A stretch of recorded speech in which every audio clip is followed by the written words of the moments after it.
ከ3 ወራት በፊት የተጻፈው ሐሰተኛ ተውኔትና በአንድ ወር የተከወነው ድራማ ሌላው ገጽታ ደግሞ የትምህርት መስክንና የተማረችበትን ዩኒቨርሲቲ ሐሰተኛ መረጃ በመፍጠር ታልሞ የተሰራበት ነው።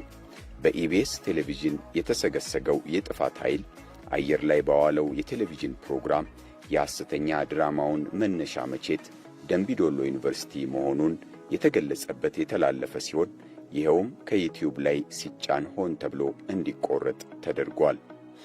ከዋናው የድራማ ቃለ መጠየቅ ላይ ያገኘነው መረጃ ብርቱካን በደምቢዶሎ ዩኒቨርሲቲ የፋርማሲ ተማሪ መሆኗን የገለጸችበት ይሁን እንጂ በወቅቱ ብርቱካን የ12ኛ ክፍል ተማሪ መሆኗን ማረጋገጥ ችለናል። ታገቱ ከተባሉ ተማሪዎች ውስጥ ስሟም አልተገኘም። ከ12ኛ ክፍል ጥሩ ውጤት አመጣ ወደ ዩኒቨርሲቲ ወደ ሀሮሚያ ዩኒቨርሲቲ ተላከች።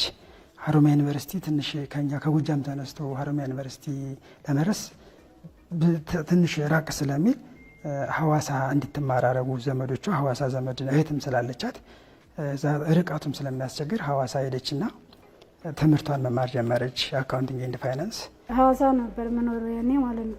እኔ ነኝ ሐዋሳ ዩኒቨርሲቲ ለምኜ የማታ እንድትማር ቅዳሜና እሑድ ማለት ነው።